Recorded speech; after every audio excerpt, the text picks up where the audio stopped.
guys, welcome back to another video, and today's video is going to be a kind of 3-month update on my Xbox One.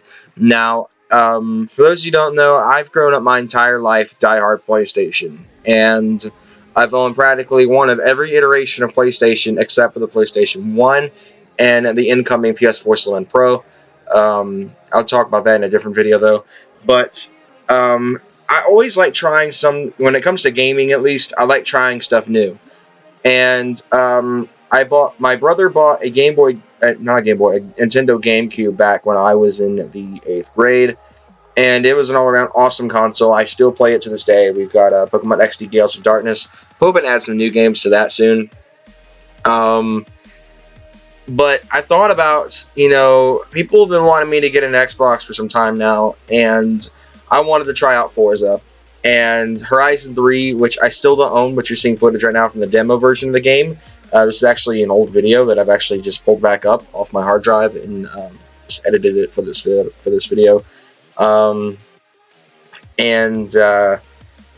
Yeah, I was originally going to build a PC, but I never went through with that plan. It was kind of like a budget. It was a $250 budget, and after talking to a few of my friends, they said that computer would not be able to run Horizon 3 as good as an Xbox, and $250 was without the operating system and the display, keyboard, and mouse. And I was just like, $250 will get me a run-of-the-mill Xbox One 500 gigabyte. So I was like, if I'm only going to build a PC for Forza, what's the use of just building it for Forza when I can get an Xbox? I can play Forza from the factory at a locked frame rate, something that's reliable, and 30 FPS isn't that bad to me. If that's what this game is currently running right now, I'm not quite sure because I'm not like Michael. I can't tell frame rates just by looking at it. Yeah, it's never really bothered me how console frame rate is. But I thought for sure I was going to be buying something that was unreliable because the Xbox brand has had the stigma of unreliability and kind of poor quality. The Xbox 360's Red Ring of Death, the overheating issues, all that good stuff have come to mind. And I've heard Microsoft can kind of be very strict, certain, like, even the most little of things can get you banned on Xbox or anything. Now, gladly, I haven't had to deal with any of that stuff. I haven't had, like, an overheating issue in my Xbox, mainly because it sits on top of a speaker, for crying out loud. But it's really cool that the system still has never given me any issues. Unlike my PlayStation 4, which I think I think we got a lemon PS4 because that thing has frustrated me since we got it. But, it definitely has changed the looks of things. And, I used to be, like I said, diehard PlayStation. It was PlayStation or nothing. Xbox sucked. But this Xbox One really has brought to my attention how great of a console it is. Now, research has showed it's not on the same level as the PlayStation in terms of hardware. It does have its own quirks, but it does have some advantages of its own, in particular where the S lies. The S can do 4K and HDR streaming video on Netflix. PlayStation can't, But when it comes to games, really, I haven't noticed too much of a difference between the two. Some people say if you pay really close attention or have like an FPS clock or something on it, you can tell.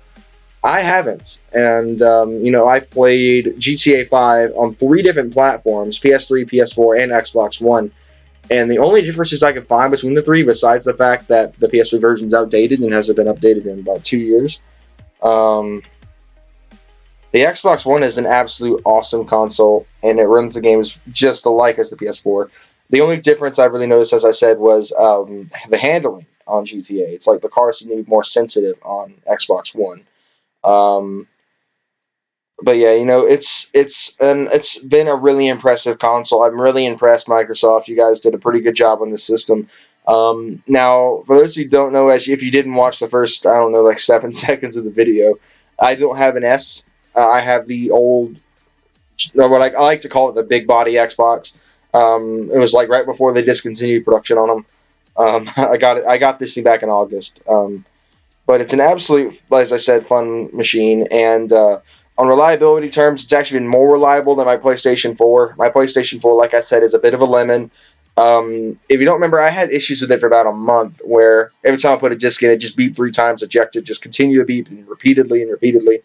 We dusted it up, cleaned it, went back in, beep, beep, beep, beep, beep, beep, beep, beep, beep, beep. I made a whole video about me fixing it. And then, ironically enough, it broke again right after I finished filming that. So it's kind of just like, what the heck. It was kind of surprising how that went down. But the Xbox, I actually was scared. The first night I had it, I left it on overnight to download Forza Motorsport 6. And I was nervous. I was like, Xboxes have the stigma of unreliability and overheating issues. That sucker, let me just say, stayed cool all night. And I woke up at around 6-ish on August 17th. Thing was cool as a pickle. I started it up, and Forza was ready for me. And I've got it set to where it'll download, like, it doesn't completely turn itself off, I guess. I don't get the startup animation. It just goes straight to the main menu, and I push the button and turn it on. So I guess, like it's still using power right now, basically.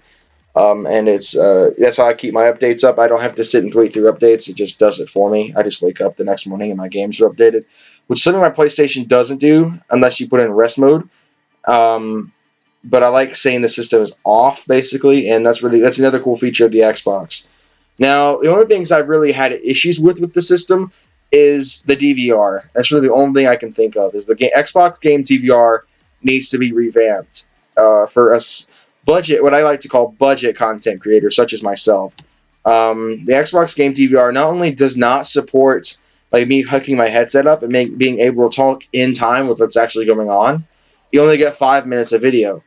And what the PlayStation does with its share play function, or just share function, is I can not only have my headset plugged into my controller and talk into it and it play on the video, I can have my party chat in the video, I can have up to 15 minutes of footage, but there's also some advantages on the Xbox side of things with this. The Xbox allows you to live stream to Twitch on a sub-account, which I do have on both systems, and on PlayStation, you're completely restricted. You can't even upload a video straight to YouTube on a PlayStation 4. You have to either have to export it from you have to copy it to USB,